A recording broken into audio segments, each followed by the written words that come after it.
اور اس کے بعد کوئی ایسا فرقہ کہ جس نے نبی کریم صلی اللہ علیہ وسلم کی شان میں زبان دراز کی ہو، آپ کوئی ایسا فرقہ نہیں بتا سکتے کہ جس کے رد میں اعلی حضرت امام اہل سنت رسالے ترتیب نہ دیے ہو یا نہ لکھے ہو. اور اس میں سب سے بڑا فتنہ مرزا غلام احمد قادیانی کا. اور یہ بات ریکارڈ میں موجود ہے.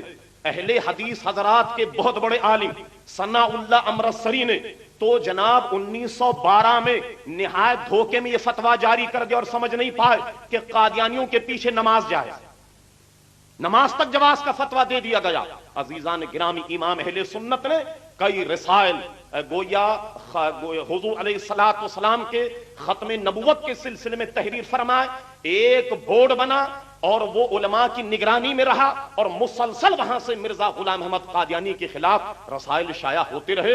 عزیزان گرامی، حقیقت حال یہ ہے کہ قرآن مجید فرقان حمید جو ہمارا سب سے پہلا منبع اور مرجع، اس کا ترجمہ نہایت سلیس زبان میں کیا اور اس کے جو معاملات ہیں، اس کی اچھائیاں اور گویا دوسروں سے موازنہ ایک بہت بڑا عنوان ہے. میں اس پر کچھ عرض نہیں کرتا. حدیث دانی میں اعلی حضرت امام اہل سنت کے چند رسائل، حالانکہ سوال بڑا مختصر ہوتا مگر امام اہل سنت ایک ایسا مبسوط فتویٰ تحریر فرماتے کہ وہ ایک کتابی صورت میں ہوتا. کتنی مختصر بات ہے کہ ہم اہل سنت و جماعت حضور کا جب نام اذان میں آتا تو انگوٹھے چومتے.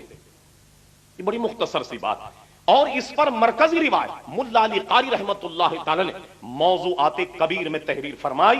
ملا علی قاری نے یہ کتاب صرف اس عنوان پر لکھی کہ جھوٹی حدیثیں جو نبی کریم علیہ السلام پر طرف منسوب کر دی گئیں، گھڑ دی گئیں، تو وہ کون کون سی حدیثیں، ان حدیثوں کو پیش کیا. اس کے اوائل میں ایک باب متعین کیا کہ جھوٹی حدیثیں گھڑنے پر وعید کیا ہے، اور ان تمام حدیثوں کا ذکر کرتے ہیں ملا علی قاری جب اس پر پہنچے تو فرماتے ہیں کہ لوگ اس کا انکار کرتے ہیں کہ حضور کا جب نام آئے تو انگوٹھے نہ چومے جائیں.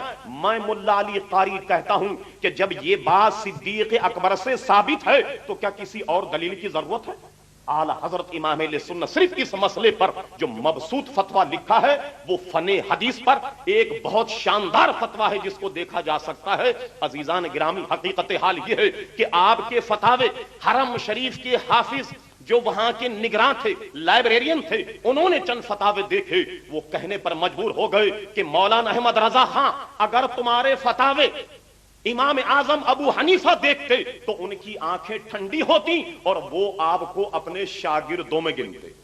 یہ حال اعلی حضرت امام اہل سنت. عزیزان گرامی، جنہوں نے اعلی حضرت پر کام کیا، عربی کو دیکھیے، آپ سب کو چھوڑیے، صرف آپ فتاوی رضویہ کی پہلی جلد کا خطبہ دیکھیے کہ فقہ حنفی کی کتابوں پر اس طریقے سے موتیوں کی طرح جڑ دیا کہ کہیں سے عربی کی عبارت بھی نہیں ٹوٹی، اور فقہ حنفی کی مبسوط کتابوں کے نام ایسے گنوائے کہ وہ عربی زبان کا ایک مرقع اور مسجع ہے.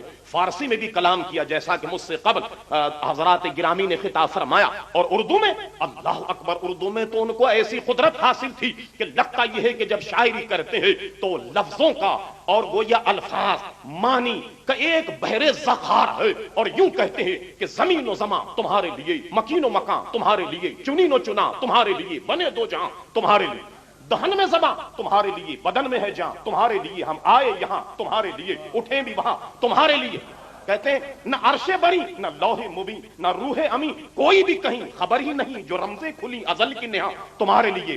صبا وہ چلے کہ باغ پھلے، وہ پھول کھلے کہ دن ہو پھلے، لبا کے تلے ثنا میں کھلے، رضا کی زبان تمہارے لیے. حقیقت حال عزیزان گرامی یہ ہے کہ ان کو لفظوں پر ایسی قدرت حاصل ہے کہ ان کے ساتھیوں میں سے کسی کو آپ